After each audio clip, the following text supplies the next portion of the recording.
हाय पिला माने समस्त को ओडिया सर ओएफी यूट्यूब चैनल को स्वागत। यही भिडियोटी अष्टम श्रेणी पिला मानक पई समस्त जन अष्टम श्रेणी ओडिया नया बही आसी जाइछि एवं सेथिरे जो गल्प अछि विहंग विप्लव आमे सेही विहंग विप्लव गल्पर विषय वस्तु तथा सारांश आमे एही भिडियो माध्यम रे जानिबा। आशा करछि पिला माने समस्त को एही भिडियोटी बहुत भलो लागिबो। संपूर्ण भाबे कहानीटी तमे बुझि पारिबो। भलो लागिले लाइक कर देबो। केमति लागला कमेंट रे निश्चित भाबे जणाइबो। जो मैंने चैनल को नुआ आसी सब्सक्राइब करदेव। ओडिया सर वो भी व्हाट्सएप चैनल अच्छे जो मैंने फॉलो करन मो डिस्क्रिप्शन लिंक शेयर कर देछि पिला माने तुमे फॉलो करदेव। चलो आमे भिडियोटी आरंभ करिबा। विहंग विप्लव गपर ना विहंग विप्लव पिला माने गाल्पिक होउछन्ती महापात्र नीलमणि साहू।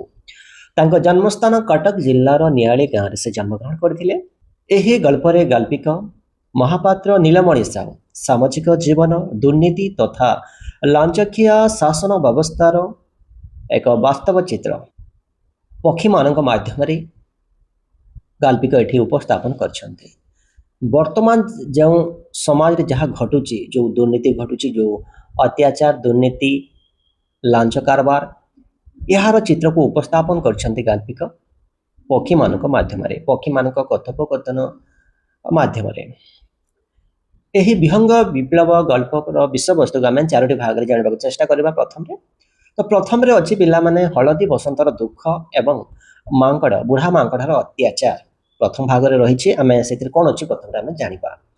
तो ये देख प्रथम भाग में रही कि एक बुढ़ा मांकड़ थिला से निजको बलशाली भावुची गछ को गछ डेउची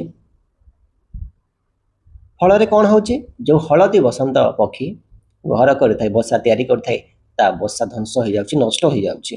एमिति से बुढ़ा मांकड़ हलदी बसंत चढ़ईर बसा को 3 थर भांगी सारिलानी। तेणुक हलदी बसंत बहुत चिंतार पड़ जाइए।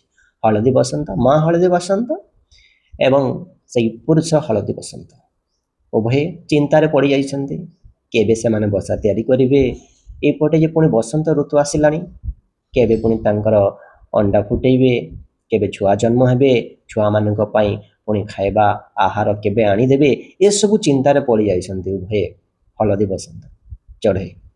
द्वितीय भाग में अच्छी कौन बंधु मानक सह आलोचना एवं कजलपाती चढ़ईर प्रयास निजर दुख कथा हलदी बसंत बहुत दुखरे अच्छे चिंतार अच्छे तो से निज बंधु पक्षी मान सहित आलोचना कर तन्मध्य कजलपाती चढ़ई कौन प्रयास कर सब तुम यही विभाग रु जान।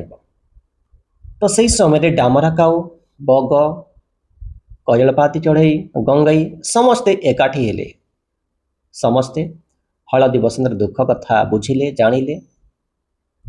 बगर स्वार्थपरता जो बगर स्वार्थ भाव जो काऊ तार बहुत समालोचना कहार बगर बग टी गोरा जो ता पाखे कला गोरार बहुत भेदभाव रही थाए। तो सेमानक मध्यरु कजलपाती चढ़ई से तो जड़े मध्यस्था अन्य को बुझाइबार सक्षम से बुझे कि भल रास्ता को आनीपारे से हूँ मध्यस्था।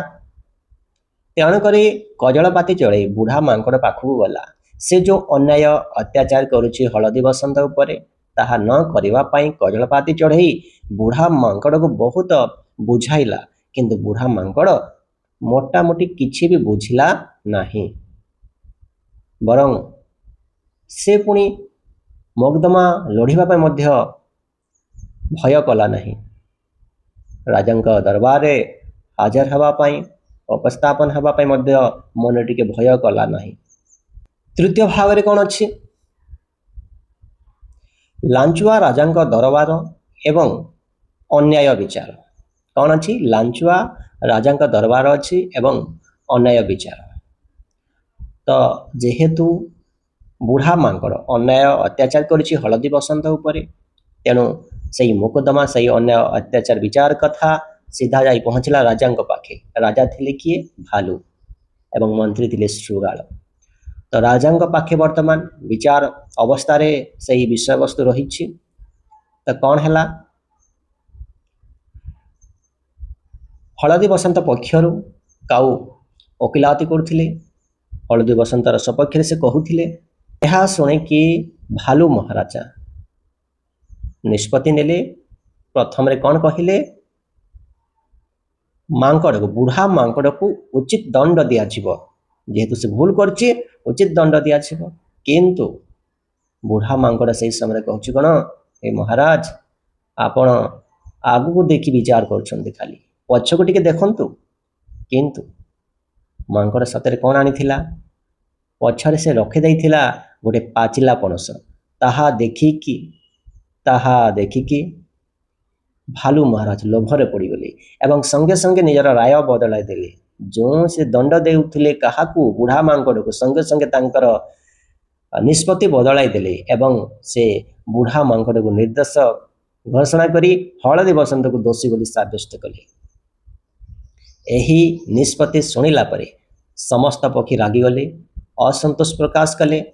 तापरे चतुर्थ दृश्य बा चतुर्थ भाग रे कौन अच्छे आम देखा तो चतुर्थ भाग रे कौन अच्छी पिला माने विहंग मानकर एकता एवं विप्लव विहंग माने केमती एकता रखिले एवं विप्लव कले कहा विपक्ष रे सेही लांच नैथिबा भालू राजा उपरे तो समस्त पक्षी पळे आसिले असंतोष प्रकाश करी जेते बेले भालू महाराजा एपरी मंतव्य रखिले हलदी बसंत को दोषी कहले समस्त पळे आसिले किंतु घर चटिया सेठी थिला देखुथिला बुढ़ा मांकड़ लांच देवा कथा से निज आखिरे देखिला तेणु समस्त पक्षी को जनईदेला से घर चटिया समस्त को कहला फल समस्त पक्षी एकाठी हेले एवं सेठी ही निष्पत्ति नेले केमिति आमे सेही लांच नौथबा राजा ऊपर अत्याचार जो करुछे तांकु प्रतिशोध नेबा तांकु उचित दंड दबा बोली निष्पत्ति नेले फलस्वरूप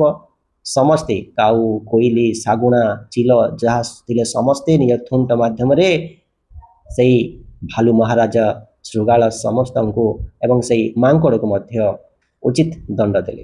यही जो कहानी शुणिल पिला माने वर्तमान समय मध्य से सब घटुअछि जो माने बेसरकारी बा सरकारी स्तर रे होना कहंती किछि कर्मचारी एमिति लांच नै थांती कार दरमा कर देबा पाई काहार कार्ड कर देबा पाई काहार भत्ता कर देबा पाई एमती लांच मागी थांती समय वास्तव चित्र को एठी पक्षी माध्यम गाल्पिका उपस्थापन करछंती जेमिति पक्षी माने लड़ाई कले से अन्याय दुर्नीति विरोध में ठीक सेमिति समस्त को एपरी अन्याय दुर्नीति विरोध लड़ाई करने को हेबो समस्त को एकजुट होगा पड़ो यह तुम्हें शिक्षा लाभ कर यही गल्प माध्यम आशा करछि यही कहानी समस्ते बुझीपार्थ्यव भल लगी पे लाइक करदेव केमती लगा कमेंट रे जनइब चैनल को नुआ आसीदे सब्सक्राइब करदेव ओडिया सार भी व्हाट्सएप चैनल अच्छी जो मैंने फॉलो करें मो डिस्क्रिप्शन लिंक शेयर कर पे फॉलो करदेव पुणी देखा पे आउ एक वीडियो समस्त को बहुत बहुत धन्यवाद।